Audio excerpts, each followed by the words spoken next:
On the 15th of February 2021, Harry and Meghan dropped a bombshell.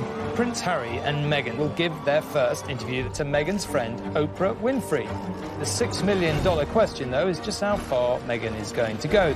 I don't know how they could expect that after all of this time, we would still just be silent. I expect this interview not only to reverberate through the United States and England, but to rock the establishment at its very core. With the Queen also set to address the nation, are both sides now engaged in a war of words? If they keep popping up and making public pronouncements, of course they're going to be in the media glare. The relationship between the Markles and the Windsors seemed like a fairy tale. With the interview, and now allegations of bullying by Meghan inside the palace, which she strongly denies, it appears to be over. Outsiders have struggled to do well when they enter the royal family. Ever have disagreements about things? Oh, yes.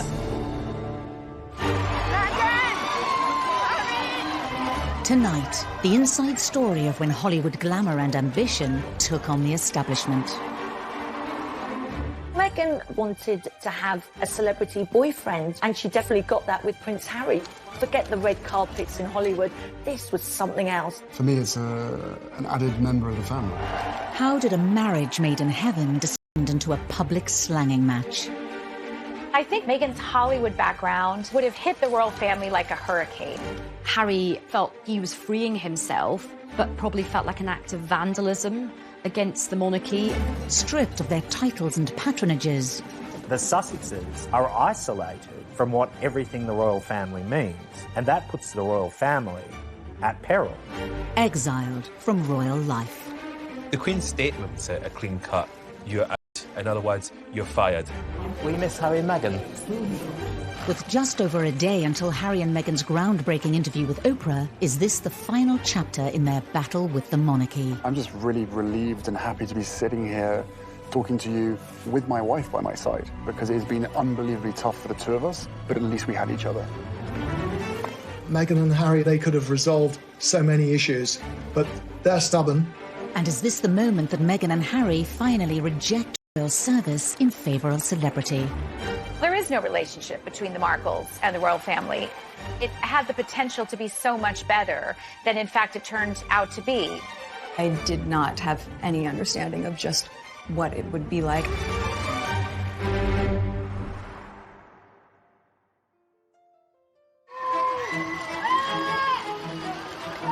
Harry new lives away from the royal family, having swapped the regal backdrop of Windsor for the luxurious Hollywood Hills, in a move that echoes Edward VIII's infamous abdication. Quite a lot of us thought back to the abdication crisis in the 1930s when Wallis Simpson, a twice divorced woman, fell in love with a king, and that king, Edward VIII, had to give up his throne in order to marry the woman he loved. Harry and Meghan had to divorce themselves from the royal family, just as Wallis and Edward had to divorce themselves from the monarchy in order to continue their relationship. Now, with the tell-all Oprah Winfrey interview, are Harry and Meghan distancing themselves from, and even setting themselves against, the Windsors? It strikes me that they feel that they can continue to control media coverage of them, control the way their image is portrayed. Yeah, we'd all like to do that.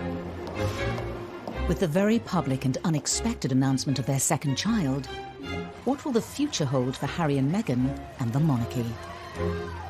The sad and harsh reality of this scenario is that by abdicating from the royal family completely, that the Queen and Prince Philip may actually never see the second child.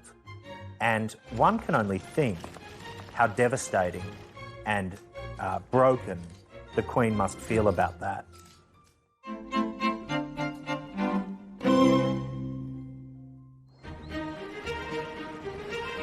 In December 2017, Meghan Markle made history as she became the first royal fiancée to spend Christmas with the Queen. Talk about a baptism of fire. Here was a rare exception being made. Kate Middleton was not invited as William's girlfriend to spend Christmas at Sandringham with the royals, but here was Meghan doing just that.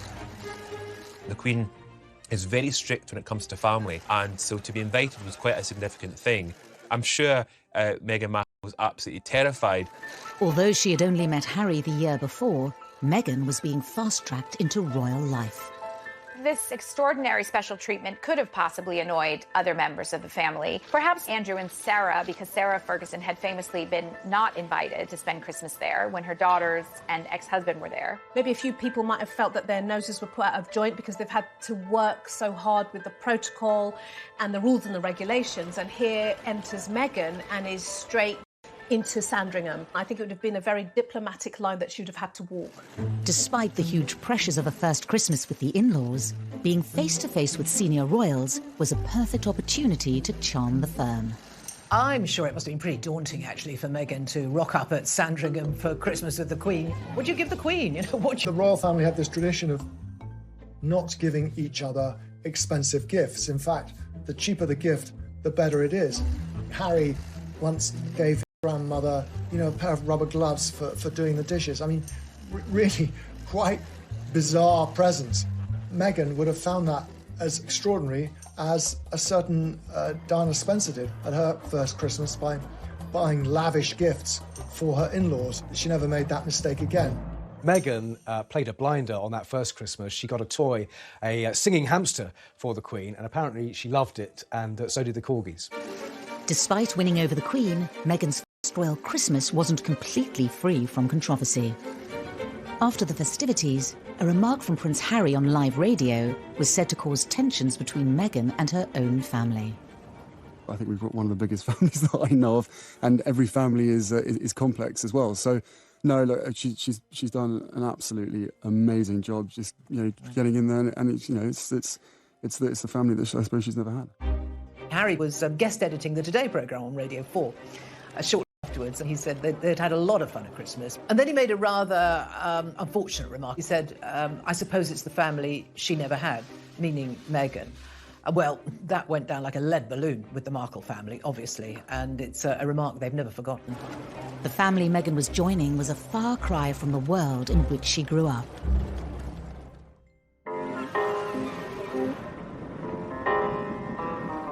It was against the golden backdrop of Hollywood that Meghan's parents, Doria Ragland and Thomas Markle, first met. Thomas went into the entertainment industry and became a lighting director. And it was when he was doing that job on the show General Hospital, a big show, that he met Doria, who was training at that time as a makeup artist. She was 12 years younger than him, but they fell in love and got married, and Meghan came along a couple of years later.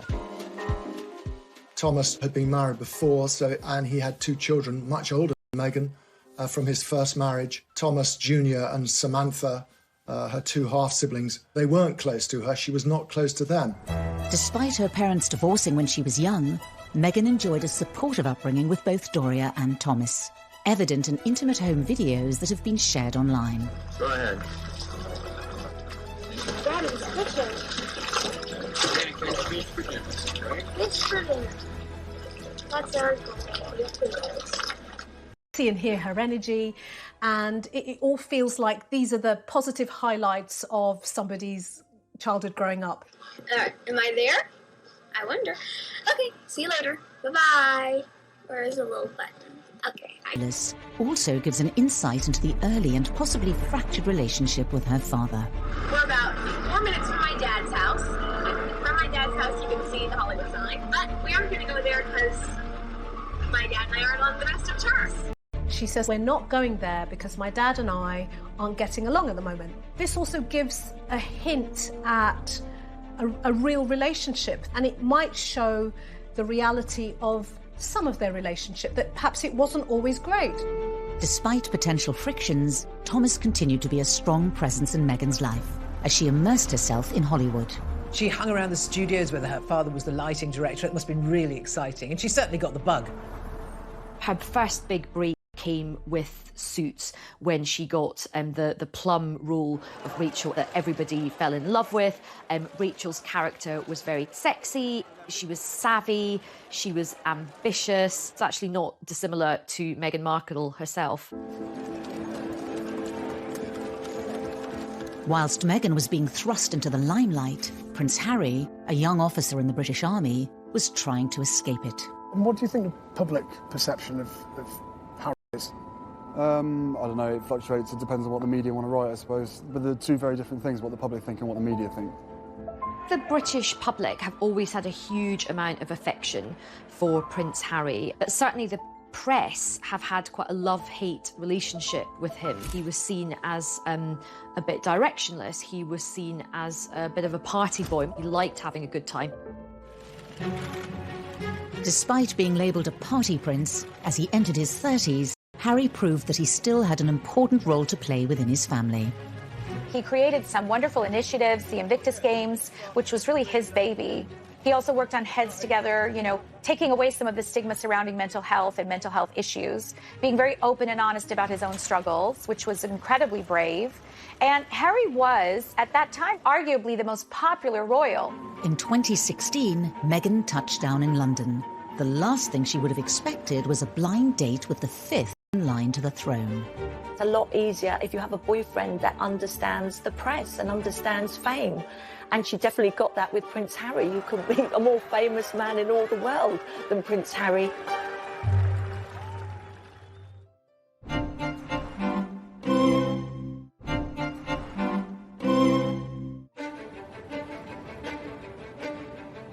Buckingham Palace proudly announce the engagement of Prince Harry and Meghan Markle. God save the Queen! At the end of November 2017, news of Harry and Meghan's engagement emerged from the palace. There was immediate analysis and commentary about the fact that the royal family was going to welcome in a woman of mixed heritage, an American woman, and a woman who was divorced. Two completely different families were to be joined together. But behind the scenes, tensions had already emerged. In my opinion, the engagement interview was when things really started to sour. You met each other's families, I imagine. Yes, his family's been so welcoming. And Meghan, your parents, do you think, well, very happy for you, obviously. Do you think they have worried at all about the scale of what you're getting into? Well, I'm sure at the onset, both my parents and my close friends were concerned. I did not have any understanding of just what it would be like.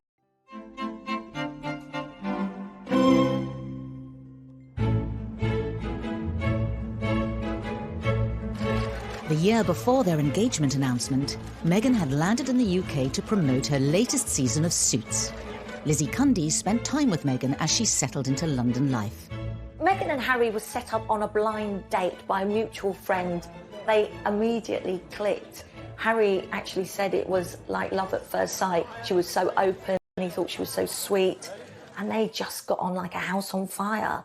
Oh, yay! Thank you for watching. Hi there. Hi, Meghan. I'm Gerard. Hi, Gerard. Very few people knew the couple were dating, but Meghan let her mother Doria in on the secret. Any young man wants to make a very good impression, and I don't think Harry was any different. So when they met in LA in a rather luxurious mansion, he was a bag of nerves, apparently. She rather less so. She said that the meeting was a little bit surreal. I suppose it would be. Hey, Mum, here's a prince. But it went very well, and Harry has become extremely fond of Doria. She's been a close part of their lives pretty much ever since. But Harry and Meghan didn't meet with her father, Thomas. This is one of the great what-ifs of the whole saga. Why didn't Harry go to Mexico to meet him?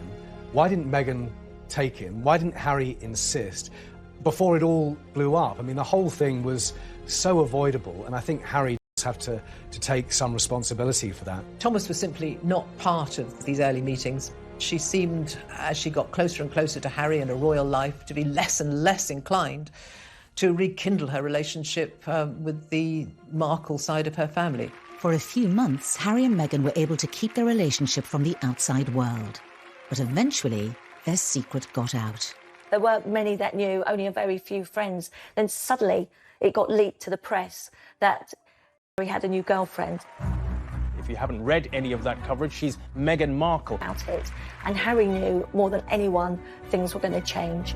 Whilst Harry was used to intense media pressure, nothing could prepare Meghan and her family for the attention that followed. After the relationship became public, there was a huge amount of interest in Meghan. Some of it was extremely negative. There were things like that that I think put a really bad taste in Harry and Meghan's mouth in terms of the underlying and even blatant racism. With the glare of the world's media now upon both the Markles and the monarchy, questions were quickly asked as to how the relationship had reached the press. When in a relationship or dating with a member of the royal family from the palace, it's not an easy thing to keep secret. Prince Harry's got his close protection and they're very discreet, but at the same time there's other people who quite enjoy, can I say, a gossip. In the case of the leak about Meghan and Harry's relationship, which Harry was said to be incandescent and furious about, was rumored to have come from someone in Prince Andrew's camp. I have no idea if that's the case, but what I can say is that there are so many leaks in the family. There were rumors about Harry's new girl, and he was madly in love, and those got out, and I don't think Harry was quite prepared for all of that when it happened. The wave of intense media attention led Harry to take a public stand against the press. An explosive public statement from Harry was the first indication that the press were now on notice. He requested the media pause and reflect before any further damage is done. The one thing the royals are meant to do is make sure that everyone is on the same page. And the fact is that the Prince of Wales was abroad on an official tour. Charles himself was only given a matter of moments to scan his son's statement. And there was a feeling that Harry had been thoughtless and that he should have consulted his father, he should have consulted his brother more, and there could have been a more measured response. With Harry and Meghan's relationship now public, the media interest was out of their control. But Meghan would need to put all that to one side as she focused on important meetings behind palace walls. Meeting your in-laws is always a bit of an ordeal, isn't it? And meeting your in-laws when one is going to be a future king, meeting Prince Charles, must have been quite tough for Meghan. A bit daunting. But she is a strong woman. She probably marched in there and just got on famously because she's a woman with lots of opinions, lots of views, and a confident woman. And those are the kind of attributes that Charles likes. Charles famously adored Meghan. That first meeting went extraordinarily well. She was welcomed as a daughter, even more so than Kate Middleton was at the very beginning. As well as charming Prince Charles, Meghan also had a very successful first meeting with the Queen. Which is an extraordinary thing for the way the Queen keeps her schedule. Meghan was warmly welcomed. You know, here she is, articulate, bright, intelligent, well-spoken, beautiful, elegant. What's not to like? Despite charming Harry's family, did Meghan soon start to resent aspects of royal protocol? The Markle way, it seemed, was not the Windsor way. Meghan's first real reality check with how royal protocol works was when she was wearing a necklace with H&M on it and then told to remove it by senior courtiers because it might encourage the press. To be told what to do must have been quite a shock. Anyone would kind of think, hang on, wait a minute, someone telling me what to wear and which jewellery to wear, excuse me. Was it an early sign Meghan wasn't prepared to toe the royal line? She likes to have the freedom to do what she wants and when she wants. She wouldn't want to be told, you know, what to wear at any occasion. You could look at this instance and say, was that the beginning of Meghan saying, I'm not going to have people like this controlling me?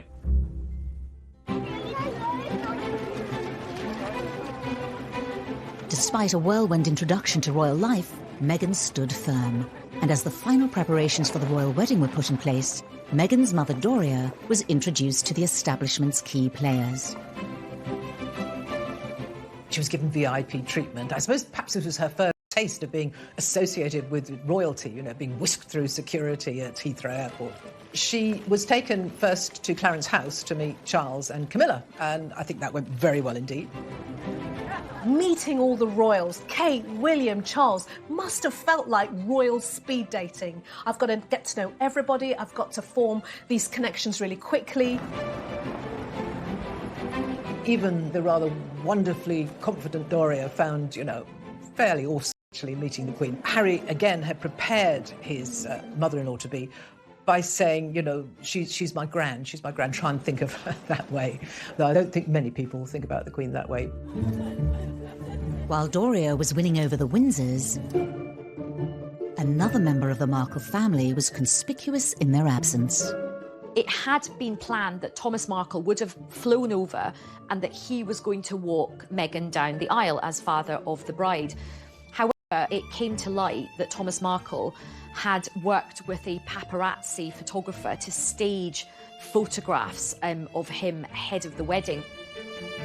He was living in Mexico, surrounded by paparazzi. He tried to set up this deal with a photographer in the belief that they would then go away. Well, I'm afraid that just shows his naivety. A family that he'd let down his beloved daughter, who he used to call Princess. What we've since learned, according to members of the family, is that there was zero support from Buckingham Palace or Harry and Meghan in order to support Thomas. The stress of dealing with the press and the build-up to the big day took its toll on Thomas. Just days before the wedding, he had a heart attack and had to go to hospital. He had to have stents put in. By the time he emerged, he said that he was not able to fly because of these procedures, and he pulled out of the wedding. And this was a huge drama on the eve of a wedding. I mean, it's stressful enough marrying into the royal family, but to do it with all this scrutiny and this media frenzy and this scandal around your family, you know, the stress must have been unbearable.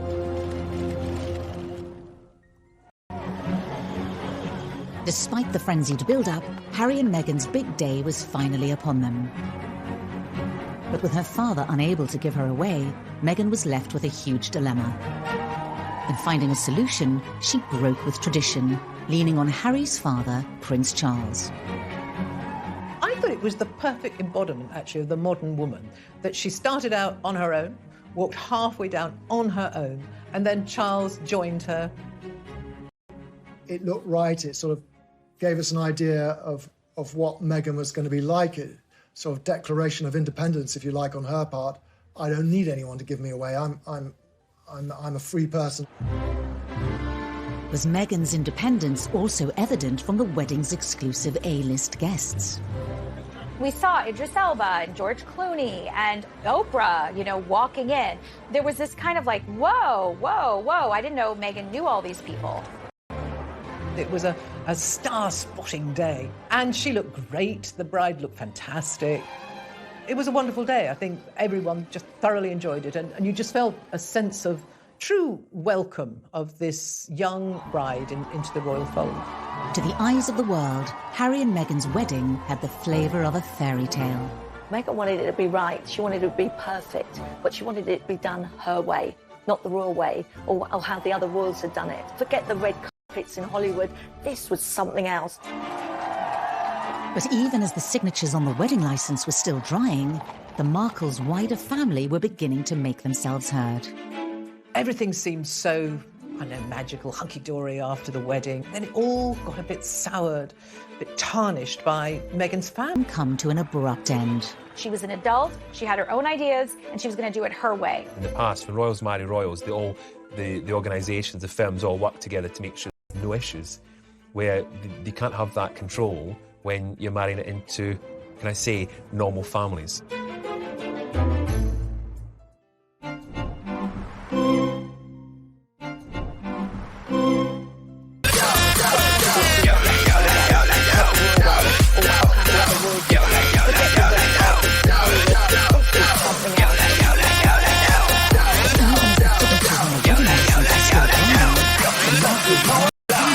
Ta là một gia đình là phải nhiệt tình để mà uống hết mình ta cùng nhau sắp sinh vì bất khả ép bất khả tư lừa được cũng ép sắp thép cũng phải như nếu hôm nay đã đông vui như thế thì không say là không về. The Markles and the Monarchy would soon come to an abrupt end. She was an adult, she had her own ideas, she was going to do it her way.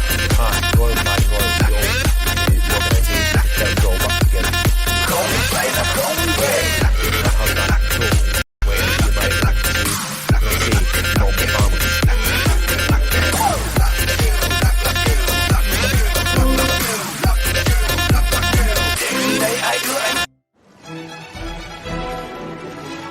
Just days after their wedding, the new Duke and Duchess of Sussex was seen at their first official engagement, a garden party at Buckingham Palace. This one actually was a little bit special because the theme was Prince Charles's 70th birthday. And that must have been extraordinary for Meghan. From the first instance, the Queen had implored upon the Windsor family to embrace Meghan. Not only because she was a person of colour and someone from an international country, but that she had this charm about her, almost this sassiness. Everything seems so, I know, magical, hunky-dory after the wedding. We've got this wonderful new mixed heritage, modern woman as part of the royal family, such a symbol of the monarchy moving with the times. And then it all got a bit soured, a bit tarnished by Meghan's family piping up again and again.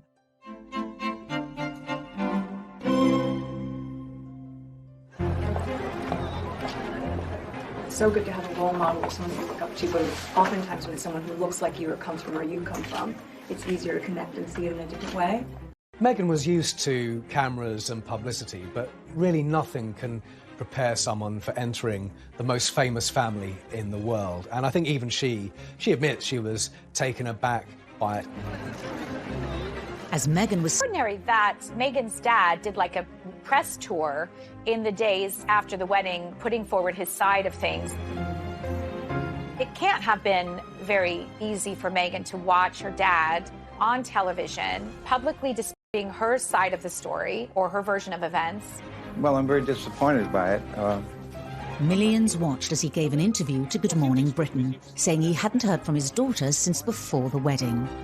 I'm not sure why it's happening, and I'm waiting. I'm reaching out. I've been trying to reach out for several weeks. Every day I try to text her. It demonstrated that here was a man who was going to, shoot from the lip, if you like, and he wasn't afraid to say what he wanted. I love you very much. You're my daughter, and I'd really like to hear from you. Whatever differences or problems we had, that we should be able to work them out. We're family.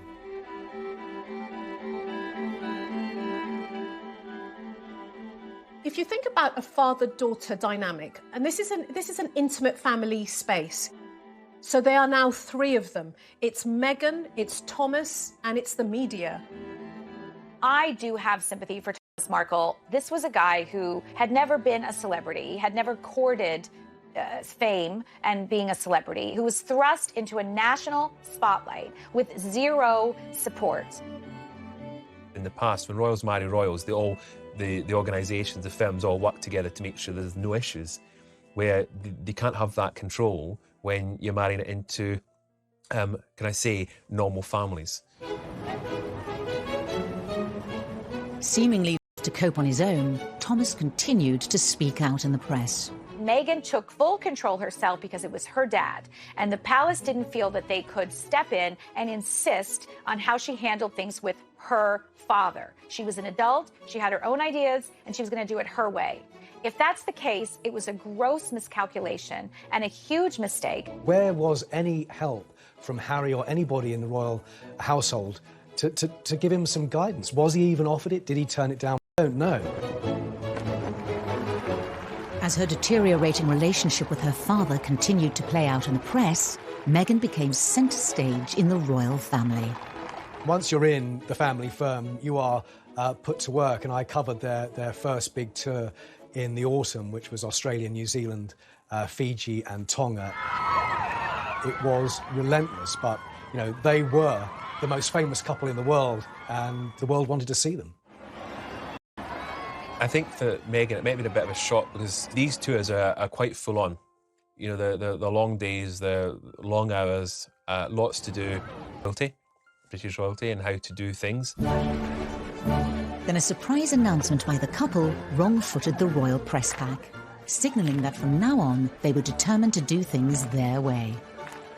The palace press officials were there going through the itinerary, and at the end of that, the British royal correspondents called into a corner and we were told, oh, and by the way, she's pregnant. It's like, what? It was massive news and strange timing, but I think Harry and Meghan made that announcement because who knows, in those early stages of pregnancy, she might have suddenly felt that that tour was going to be a bit hardcore and she'd need time off. As Meghan and Harry prepared to start a family of their own, wider members of the Markle family began selling stories to the tabloid press. Meghan's half-siblings, Thomas Jr. and Samantha, just seemed incapable of keeping quiet at this point. They, every other week, it seemed, they came out with some more very cruel criticism of their half-sister. The fact that none of them had been invited to the wedding clearly rankled hugely. You know, Meghan's answer to that was that they played very little part in her life. In a remarkable interview for ITV, Samantha criticised her stepsister. The smiling and the waving and, you know, the contrived British accent, you know, it was all seemingly great and wonderful then. But when the public began to criticize some of the expenditures and the behaviors and protocol that had been broken, the tune changed. The Queen and members of her family must have been very disappointed, is probably the word, that Meghan's family had chosen to speak out in the way they did. What are the chicken eggs? So was Meghan's key ally in the Windsor camp also now under pressure? Charles has tried to be a support, a listening ear, to give guidance, to help the couple. But from the very beginning, Harry and Meghan have done things their way. The couple themselves were under increasing pressure in the media. Now the £2.4 million renovations to Frogmore Cottage came to the fore.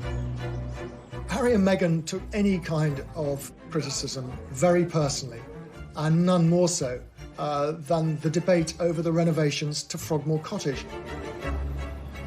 Frogmore Cottage is not a cottage. It's quite a few different buildings that they've knocked through. Spent a lot of taxpayers' money on renovating it.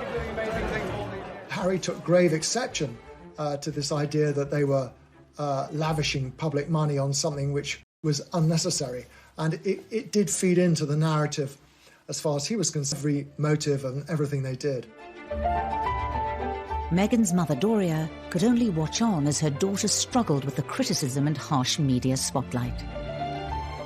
There's no doubt in my mind from what we can see that Meghan has a really close relationship with her mother. Somebody who would always, you know, have her back, speak truth to her, and, you know, help her make the kind of choices that she needs to make.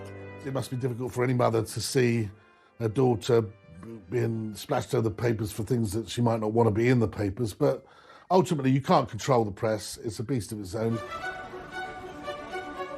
But on the 6th of May 2019, Meghan and Harry were able to share some happy news. Meghan gave birth to a baby boy, Archie Harrison Mountbatten Windsor, and secured the couple's direct line to the throne.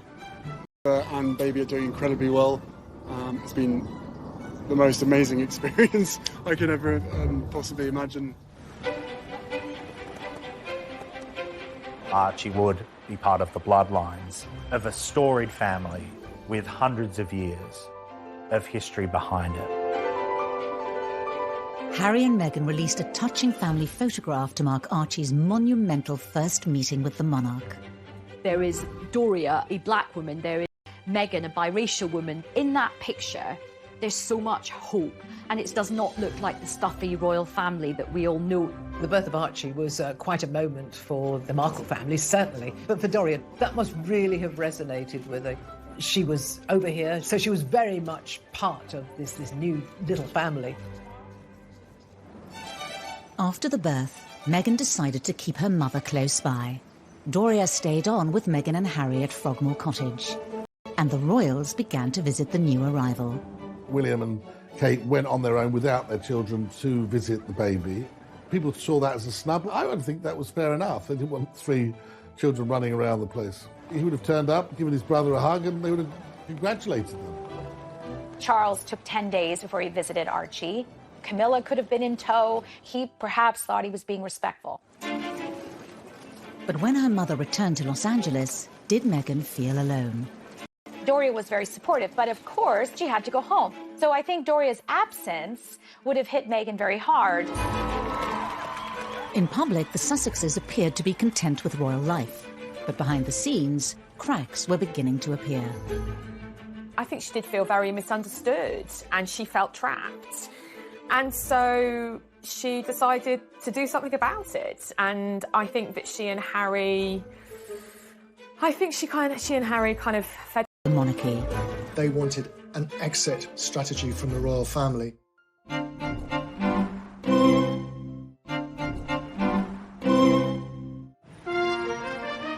With the birth of Archie in May 2019, Meghan and Harry seem to have cemented their place at the very heart of the royal family.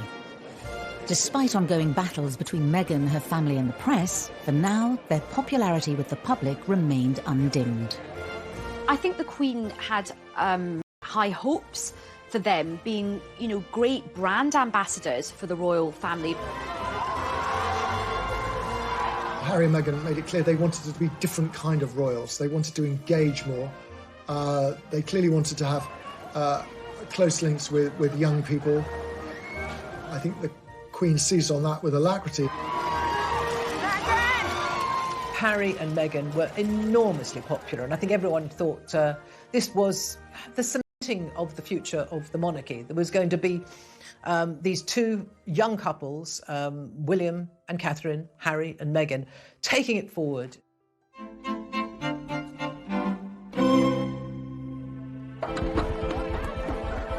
In September 2019, the new family embarked on a tour of Southern Africa. On the surface, they seemed happier than ever. You have given us so much inspiration, so much hope, and above all, you have given us joy. Thank you. But in reality, they felt under pressure. In a revealing interview for an ITV documentary, Meghan dropped a bombshell. Yeah, well, I guess, and also thank you for asking, because not many people have asked if I'm okay. But it's a very real thing to be going through behind the scenes. Remember, at this point, she's had an absolute beating from the press on a sort of daily basis. She had this horrible fallout with her father. She's also a new mother as well, and you can just see the sort of weight on her shoulders. Her mother would have been heartbroken that her daughter was experiencing all of this. The interview seemed to mark a sea change in the once happy relationship between Harry, Meghan and the rest of the royal family. Meghan seemed intent on sort of ripping up the royal guidebook, if you like, and doing things her own way. Over time, that turned into a stance against what's perceived to be royal norms, not speaking out, not seeking publicity, not challenging the press. And as much as the Queen tried her hardest to ingratiate. One of the rules of being a member of the royal family is you never complain about anything.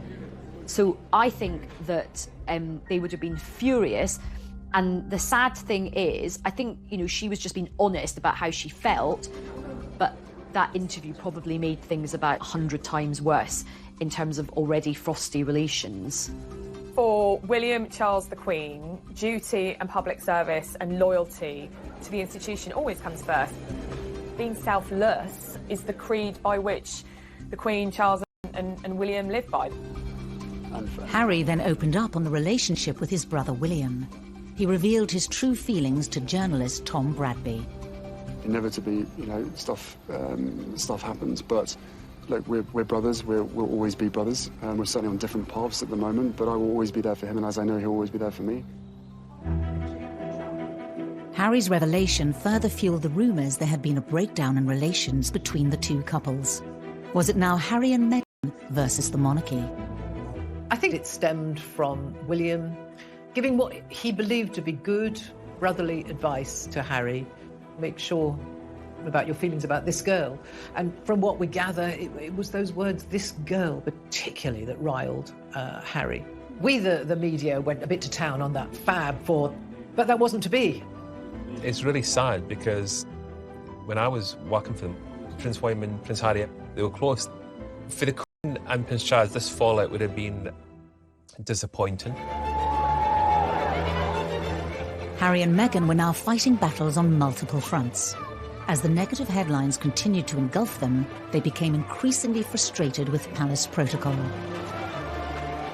I think someone like Meghan, who's always been very outspoken, would have struggled very much with not being able to comment and put out her version of events. This is not what happens in Hollywood.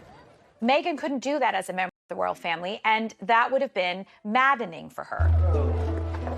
Hello.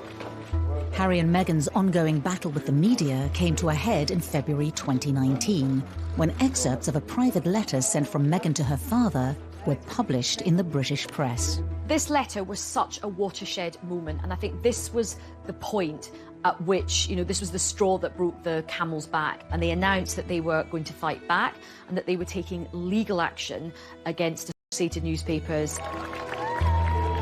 Meghan believes that her privacy has been invaded, that she has the copyright over those letters, and Thomas Markle believes the opposite.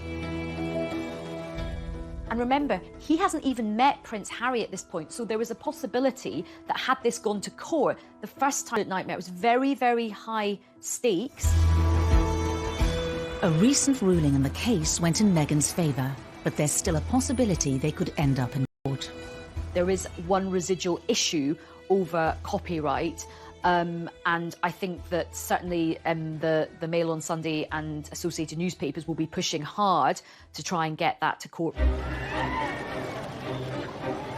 In the wake of their legal action against a section of the British press, Harry and Meghan announced they were taking a 6-week break from royal duties and heading to Canada to spend Christmas with Doria. What you do sometimes psychologically for yourself is remove yourself from a situation that you find difficult and painful and put yourself in a space that you feel might be more nurturing and safe and secure. Christmas is a very, very important part in the Queen's calendar. She likes to draw her family around it. She and Prince Philip were getting older. They knew that there wouldn't be too many more Christmases, and they must have been disappointed. Christmas at Sandringham is quite a formal affair, so it must have been great for Harry and Meghan to have the informality of a Christmas in Canada. Doria could not be further away from the stuffiness of the senior members of the royal family. Although the festivities may have been relaxed, were decisions about the growing divide between Harry, Meghan and the monarchy being considered in Canada. I suspect that Meghan uses her mother a great deal as a source of wisdom and advice. I'd be astonished if during that time both she and Harry, no doubt, hadn't spoken about the fact that they actually wanted to step back as senior royals. They wanted an exit strategy from the royal family. Doria and Meghan are extremely close. She missed her mum, and she wanted Doria to be very much part of the family unit. When Harry and Meghan returned to Britain in January 2020, they made a shock announcement. In a statement released in the last few minutes, they say they intend to step back as senior members of the royal family and work to become financially independent. The royal fern had been here before. It was an electric moment in royal history. Diana had essentially left the royal family, and before her, Fergie. Edward VIII left the royal family. He abdicated. Leaving the royal family is possible, but it's messy. Initially, it was a sort of a geographical split. They would be moving to Canada. They would come to Britain to do engagements when it suited them. The tabloids dubbed their decision as Megxit, and it sent shockwaves through the royal family. I actually spoke to some colleagues from the royal household, and we were all in absolute disbelief that this is himself. But for his father and brother and grandmother, it probably felt like an act of vandalism against the monarchy. They would have been both furious, but equally heartbroken as well.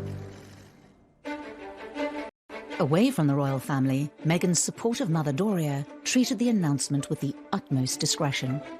I think Doria has acted in the most regal way in all of this, because the royal way is to don't complain and don't explain. And that's exactly what Doria did. However, the wider members of the Markle family again talked to the press. Thomas Markle saying, oh, she dumped her own family, now she's going to dump the royal family. They suggested that this was always Meghan's intention from the off. And Samantha was an arch critic of everything she does. She thinks her sister's a phony. She thinks she's insincere. In the Windsor household, the Queen called an emergency meeting at Sandringham. Prince William was centre stage. It was an extraordinarily awkward family meeting, and there were reports that William was actually less inclined to negotiate. Sure, it must have been quite tricky. It's the first time the two brothers had been together in the same room for quite some time. The Queen, and certainly Prince William's view, was that the royal family doesn't work like that. As an institution, you've got to be around for the whole gig. You can't just pick and choose. The Queen issued a statement that outlined a transition period to allow Harry and Meghan to step back from their roles as senior members of the royal family. The Queen's statement was obviously very much from her heart, but at the same time, it was very clean cut. You know, this is how it is. You're out. It's as simple as that. Preparations for their new life could begin. But what would become of the broken union between Harry, Meghan and the monarchy? Meghan and Harry seem to live by the beach, you know, do yoga. It's a very different life to the Windsors, and I don't think Harry will ever be able to go back to that life. And how would life stateside affect the dynamic between the two families?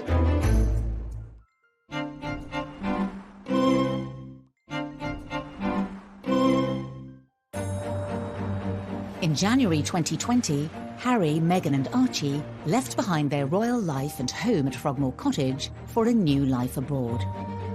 For Prince Harry, it was a big decision because he's leaving his friends, his family. He felt he had to get his family out of Britain. He felt so angry and hurt about the press and about the institution of the monarchy.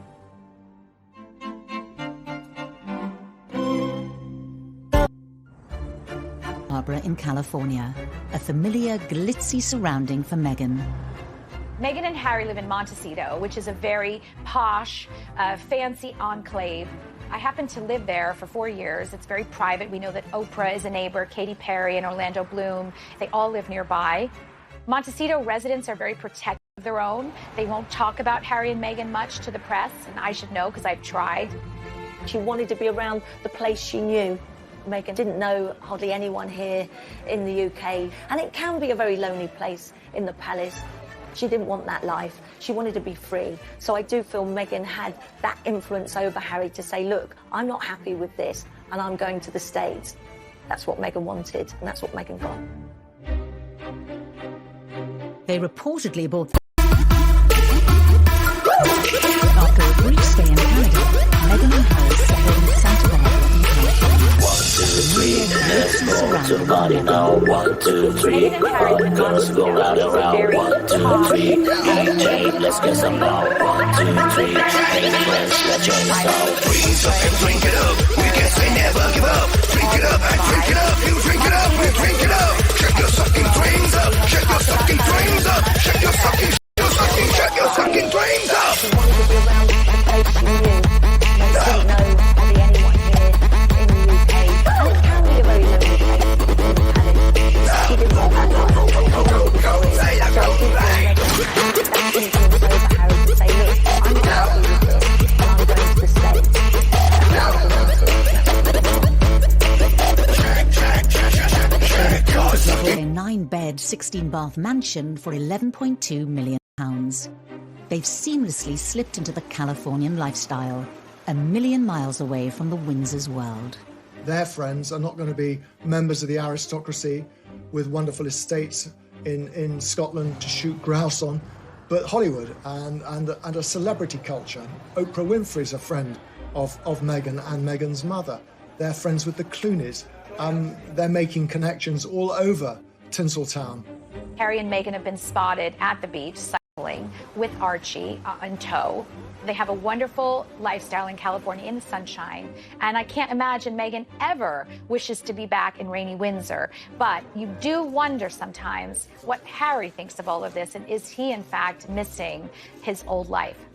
Meghan and Harry seem to live by the beach, you know, do yoga.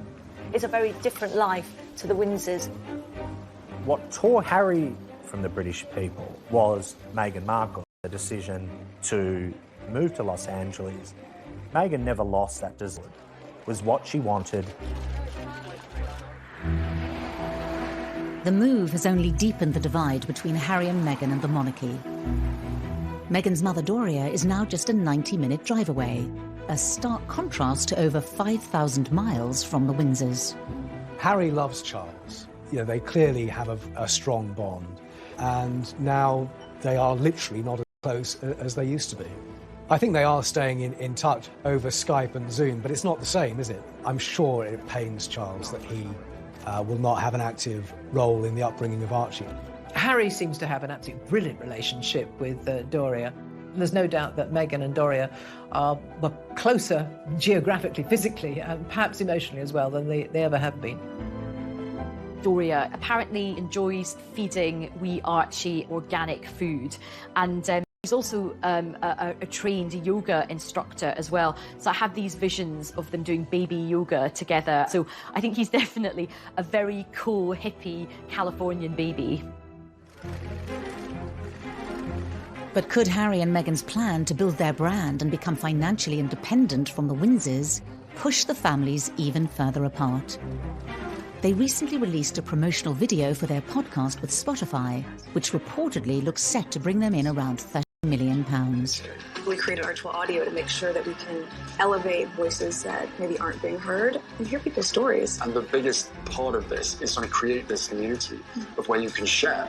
Their biggest and perhaps most lucrative signing is with Netflix, rumoured to be worth over £100 million.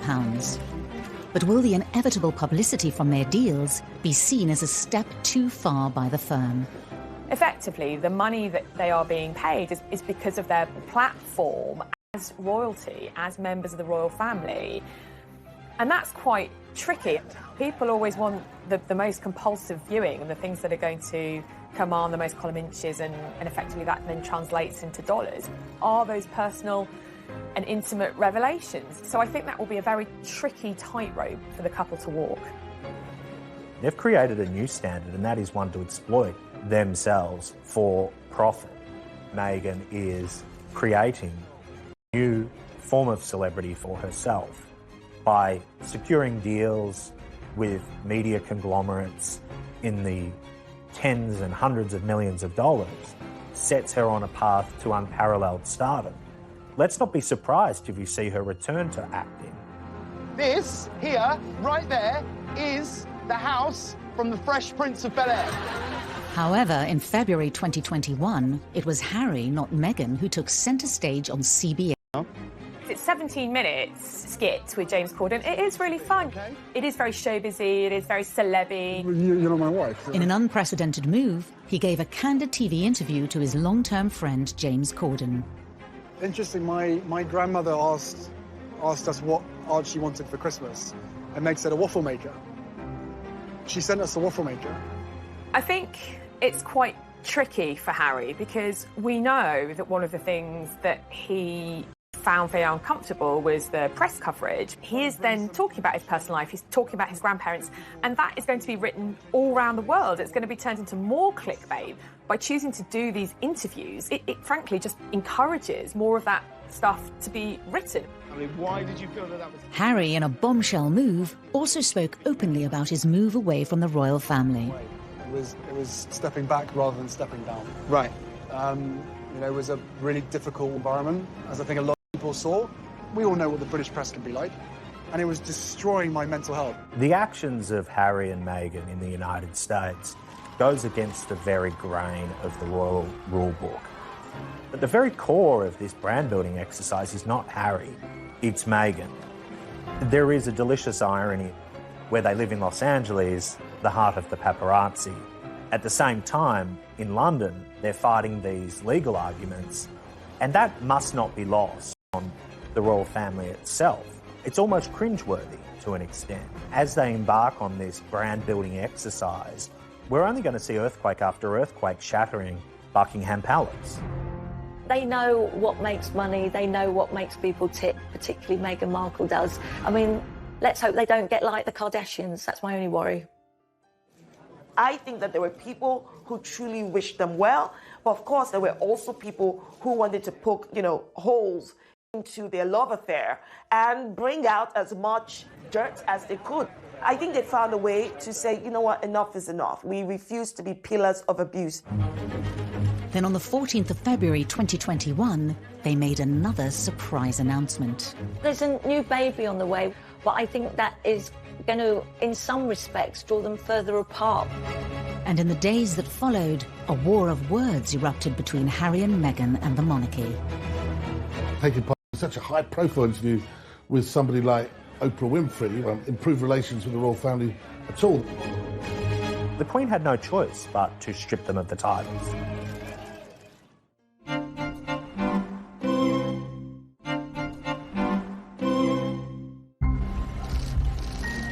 On Valentine's Day 2021, Meghan and Harry announced their second pregnancy to the world. New baby on the way, which is amazing news. But I think that is going to, in some respects, draw them further apart. They're going to spend most of their time in the US and they want to make their life there. The chances of the newborn reaching England in the foreseeable future is next to zero. And one must sympathise with the Queen. That's disheartening and heartbreaking. Increasingly, one wonders how much influence the royal family will even have. The royals are going to become distant relatives, I suspect.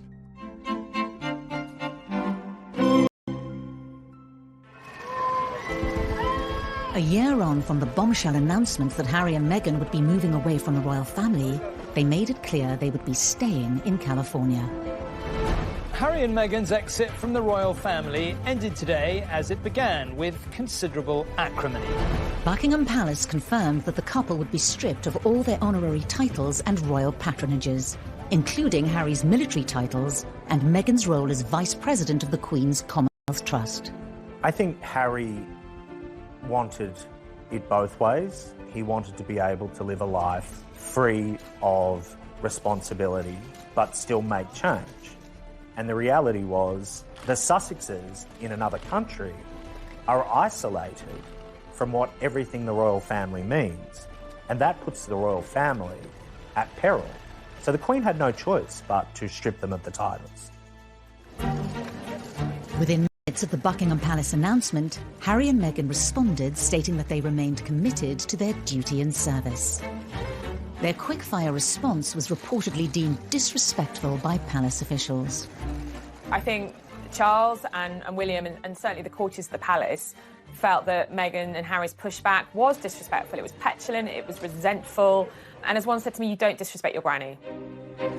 Just days earlier, Harry and Meghan had shot an intimate tell-all television interview with their friend and broadcast legend, Oprah Winfrey. Then in the days building up to the broadcast, newspapers claimed that Meghan now faced a serious bullying complaint against her whilst at Kensington Palace. Her spokesperson said that she was saddened by the reports. Relations appeared to have finally hit rock bottom. The $6 million question, though, is just how far Meghan is going to go. The full truth, as she sees it, would be highly explosive, but it would certainly burn all bridges with the institution she has left behind. Whilst the news reportedly came as a surprise to the royal family, excerpts from the groundbreaking interview were later teased in the media. I'm just really relieved and happy to be sitting here talking to you with my wife by my side, because it has been unbelievably tough for the two of us, but at least we had each other. She's open, she's honest, and she doesn't care about that impact. The interview's scheduled broadcast date has caused another row. With 99-year-old Prince Philip in hospital, the timing has been criticised by the media, including Piers Morgan on Good Morning Britain. And I'm sorry, I think we're entitled to say this is incredibly distasteful, to be doing this kind of confessional in which they're bound to be critical about the royal family and the monarchy at a time when his grandfather is in hospital and clearly quite seriously ill. He wouldn't be in there for 2 weeks. It does smack of hypocrisy, taking part in an interview, such a high-profile interview, improve relations with the royal family at all. In the days leading up to the broadcast, new revelations from the interview exposed the increasingly bitter war between Meghan and the monarchy. How do you feel about the palace hearing you speak your truth today? I don't know how they could expect that after all of this time, we would still just be silent if there is an active role that the firm is playing in perpetuating falsehoods about us. It's almost like Prince Harry driving a wedge with a sledgehammer through his relationship with Prince William. William, as a staunch advocate of everything that the royal family means, is obviously going to be dragged into this. I expect this interview not only to reverberate through the United States and England, but to rock the establishment at its very core.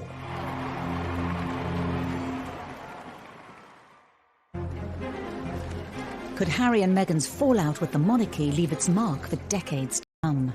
It's like a war. I don't believe Harry would be outside the royal family except for marrying Meghan Markle.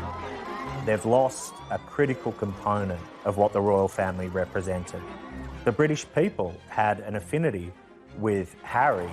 Now, to divorce himself from that family really is an abandonment of what he was born into.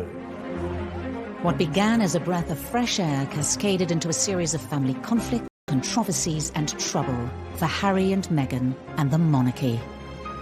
These are family stories that are complicated, run deep. If people feel very hurt and betrayed and they feel that this relationship is broken beyond repair, then that might be the reality. For Harry and William, they've reached a bad place in their relationship, and one can only hope that they build bridges going forward, because the only losers in all this will be them. Meghan and Harry could have resolved so many issues, but they're stubborn, and it's very hard to see how there can be any long-term relationship with Meghan and the Markles going forward. I think that in the initial stage, there was a fairy tale about this. I think it's a real lost opportunity for the royal family that they couldn't make it work, that Meghan couldn't become an integral part of the future of the monarchy. The monarchy could be seen to be so much more inclusive, modern, moving with the times, evolving. I think it is extremely sad. She was ready to do what it takes to be a wife for Harry, and to be a member of the royal family that the country can be proud of. But I personally don't think that wanting to be a member of the family should cost you your independence or independent thoughts. Meghan's Hollywood background, Meghan's expectations as a celebrity would have hit the royal family like a hurricane. And now, look where we are. It had the potential to be so much better than, in fact, it turned out to be.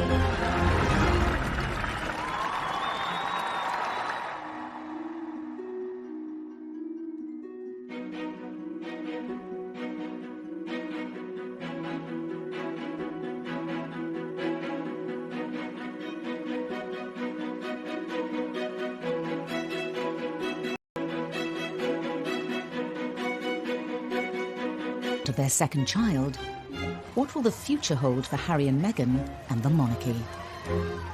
The sad and harsh reality of this scenario is that by abdicating from the royal family completely, that the Queen and Prince Philip may actually never see the second child.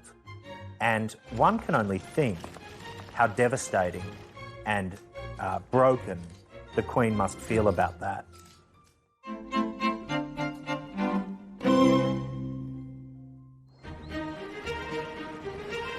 In December 2017, Meghan Markle made history as she became the first royal fiancée to spend Christmas with the Queen. Talk about a baptism of fire. Here was a rare exception being made.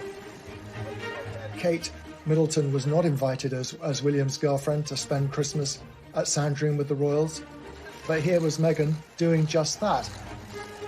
The Queen is very strict when it comes to family, and so to be invited was quite a significant thing.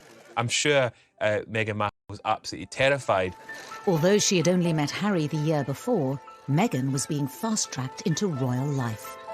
This extraordinary special treatment could have possibly annoyed other members of the family. Perhaps Andrew and Sarah, because Sarah Ferguson had famously been not invited to spend Christmas there when her daughters and ex-husband were there. Maybe a few people might have felt that their noses were put out of joint because they've had to work so hard with the protocol and the rules and the regulations. And here enters Meghan and is straight into Sandringham. I think it would have been a very diplomatic line that she would have had to walk. Despite the huge pressures of a first Christmas with the in-laws, being face-to-face with senior royals was a perfect opportunity to charm the firm.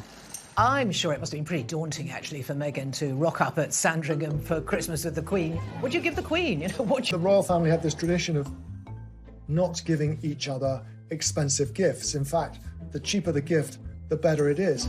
Harry once gave his grandmother, a pair of rubber gloves for doing the dishes. I mean, really quite bizarre presents.